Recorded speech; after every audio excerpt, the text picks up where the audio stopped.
Hi everybody, Assalamualaikum and salam sejahtera to my learner friends, kawan-kawan saya di Facebook dan juga kawan-kawan saya di YouTube.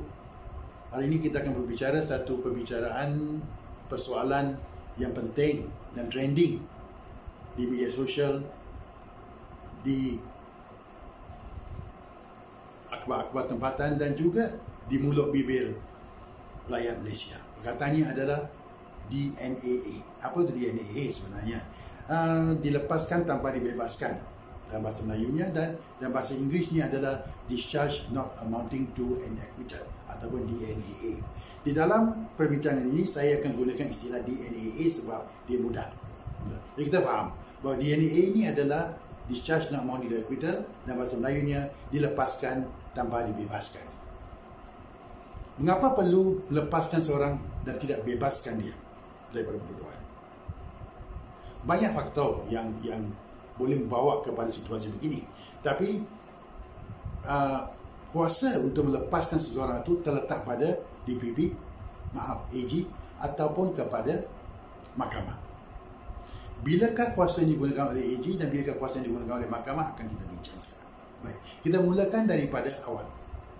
Apabila seseorang dituduh di bawah satu pertuduhan di mana-mana mahkamah, baik di mahkamah tinggi ataupun di mahkamah magistrate ataupun di mahkamah session, peguam bela, lazimnya peguam bela akan tulis surat kepada KUP ataupun Ketua Unit Pendakwaan di negeri ataupun terus kepada Kamar Pendakwa Raya AG Chambers memohon agar tertuduh dilepaskan dengan memberi alasan-alasan mengapa harus dia dilepaskan.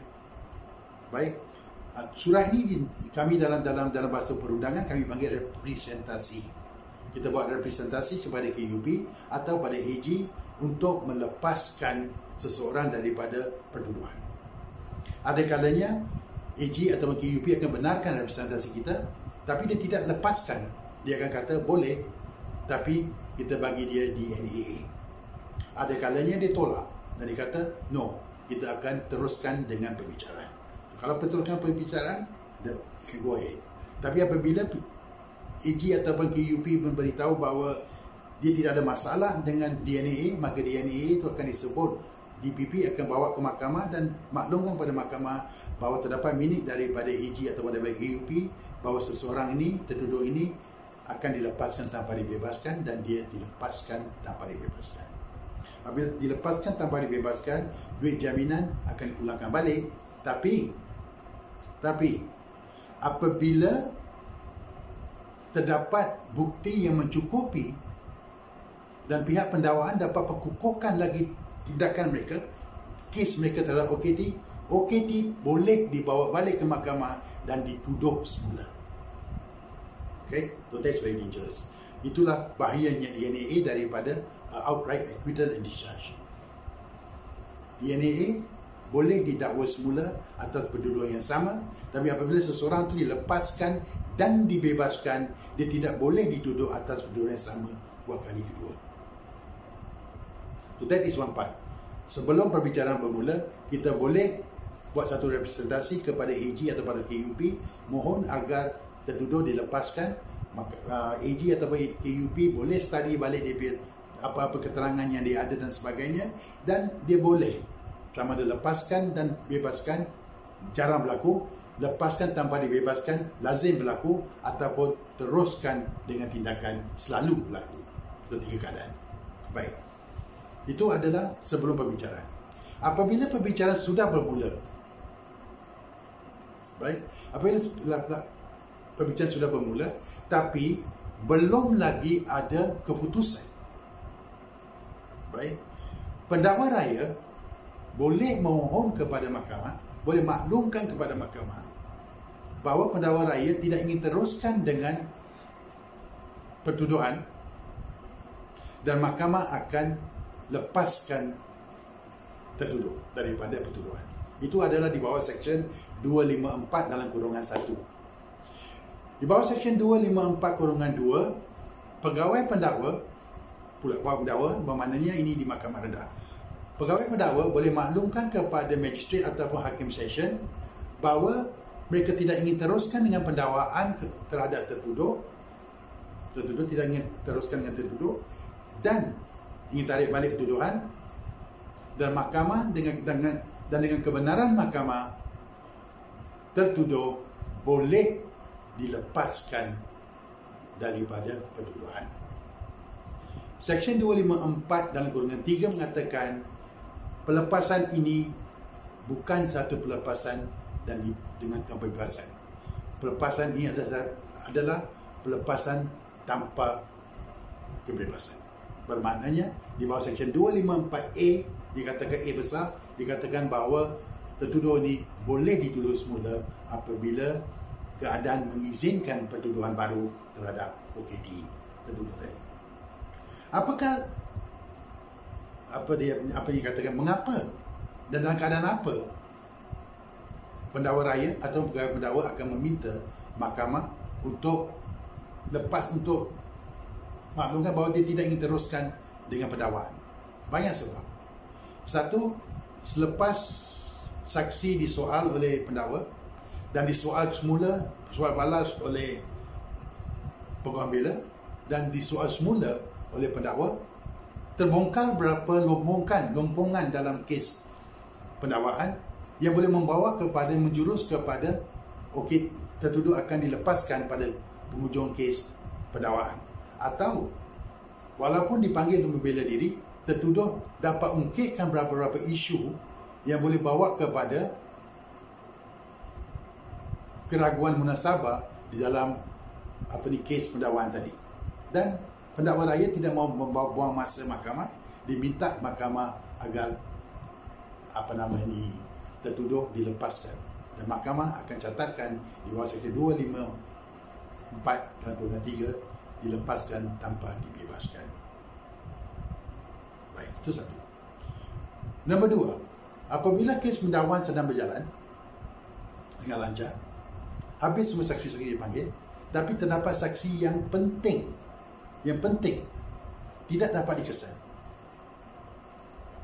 Bila saksi tidak dapat kesan, dibawa ke mahkamah, dimaklumkan kepada mahkamah tinggi atau pada hakim mahkamah session atau pada ketua magistrate bahawa saksi tidak dapat dikesan, sapina tidak dapat diserahkan dan sebagainya.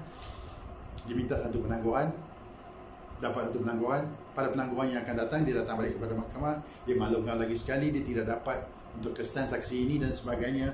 Digosong buat 2 kali, 3 kali, dan akhir sekali peguam bela boleh maklumkan kepada mahkamah, tuan, ini sudah melampau sampai 3-4 kali.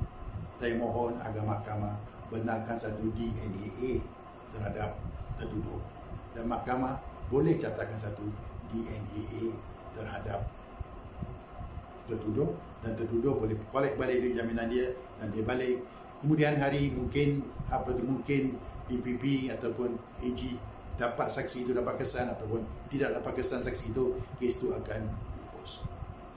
Kalau dapat kesan, dia akan tuduh semula dan dia boleh sambung daripada mana dia berhenti. Dia tidak perlu daripada awal. Dia boleh berhenti, dia boleh sambung daripada mana dia berhenti dan dia boleh teruskan daripada situ sampai ke penghujung.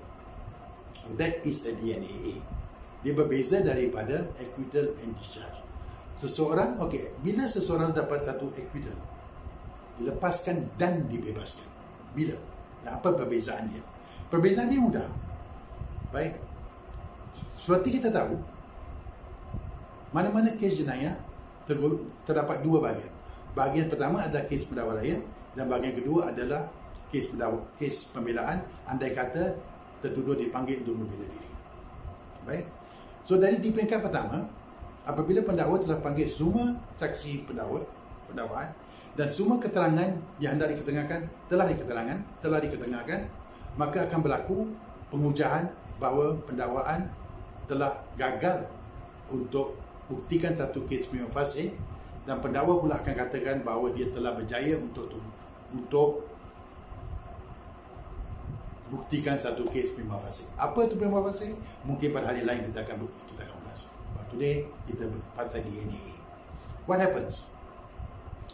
Mahkamah lepas dengan pengujian daripada dua-dua pihak, dan kalau mahkamah berpuas hati bahawa pendakwaan telah berjaya untuk buktikan satu kes prima facie, maka tertuduh akan dipanggil untuk membela diri dan dia akan panggil saksi-saksi dia pula. tertuduh akan panggil saksi-saksi dia. Andai kata mahkamah berpuas hati bahawa pendakwa telah gagal untuk buktikan satu kes prima facie, tertuduh akan dilepaskan tanpa perlu membela diri. Pelepasan ini adalah lepas dan bebas. Baik? That's it. End of the case. Melainkan pihak pendakwaan merayu ke mahkamah lebih tinggi dan mahkamah arahkan pembelaan di pihak tertuduh. Tapi kalau tidak ada apa-apa rayuan, maka dia tamat di situ dan tertuduh ini dilepaskan dan dibebaskan daripada pertuduhan. Andai kata dipanggil untuk membela diri dan tertuduh panggil saksi-saksi beliau, ketengahkan segala keterangan yang ada, dan pada penghujung kes lepas sudah panggil semua saksi dan keterangan, tertuduh dan pendakwa raya akan berujar.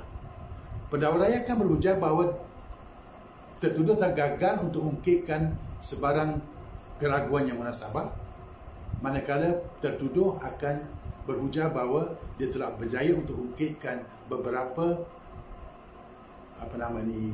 keraguan yang munasabah, dan mahkamah akan putuskan sama ada ya ataupun tidak. Andai kata mahkamah putuskan bahawa tertuduh gagal untuk ungkitkan keraguan munasabah, tertuduh tadi akan disabitkan kesalahan dan dijatuhkan hukuman. Andai kata dia berjaya, mahkamah berpuas hati bahawa terdapat keraguan yang munasabah, maka tertuduh akan dilepaskan dan dibebaskan daripada pertuduhan. Itu difference dia. Satu is dilepaskan dan tanpa dibebaskan, di mana boleh dituduh semula sebab belum ada keputusan. Tadi saya sebutkan, pendakwa raya boleh maklumkan kepada mahkamah sebelum keputusan bahawa dia ingin tarik balik kes.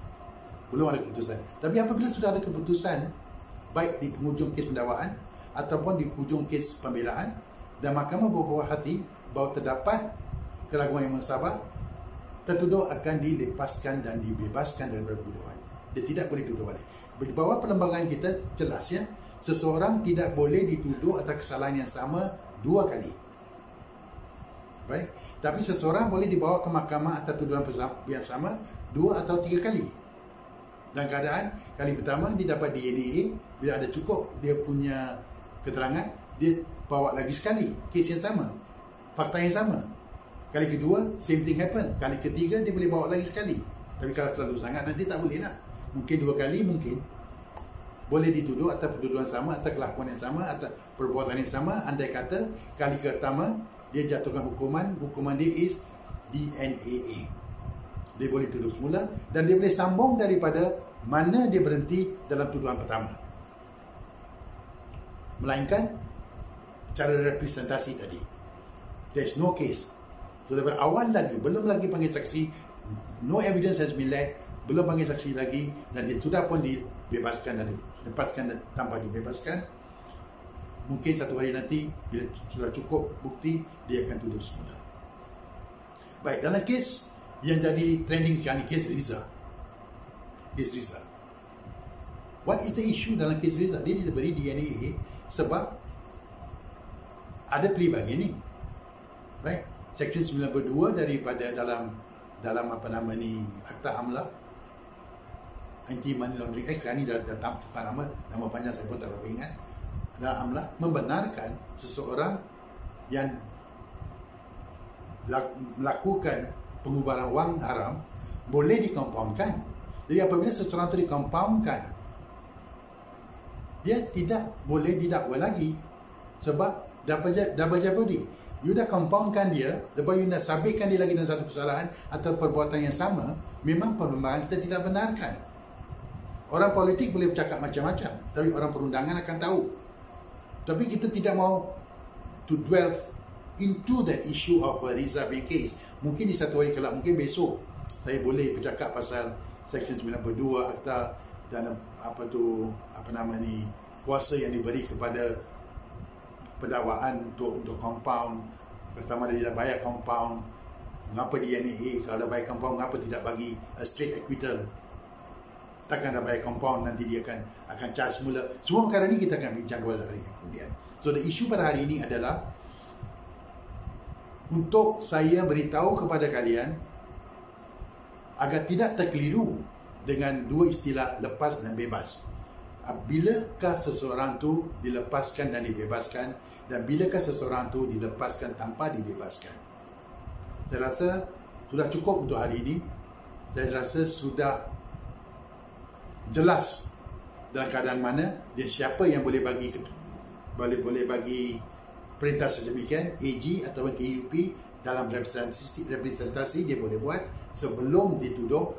Mahkamah boleh atas permintaan daripada AG ataupun daripada pegawai pendakwa, dan mahkamah juga di bawah atas permintaan peguam bela apabila didapati bahawa kes dilewat-lewatkan kerana tidak ada saksi dia punya, dan selalu sangat minta tangguh, tidak ada bukti, tidak ada saksi dan sebagainya. Kita boleh mohon, kita boleh minta kepada mahkamah untuk diberikan DNA, dan mahkamah lazimnya akan beri DNA dalam keadaan-keadaan demikian. Because at the end of the day, justice delay is justice denied. Seseorang tu tidak boleh dipelewat-lewatkan perundangan terhadap seseorang tu. A person cannot be walking around, berjalan dengan pertuduhan, masih membebankan dengan pertuduhan. So kita lepaskan dia buat sementara waktu. Kalau cukup, datang balik. So untuk hari ini cukup. Jangan lupa subscribe, jangan lupa share.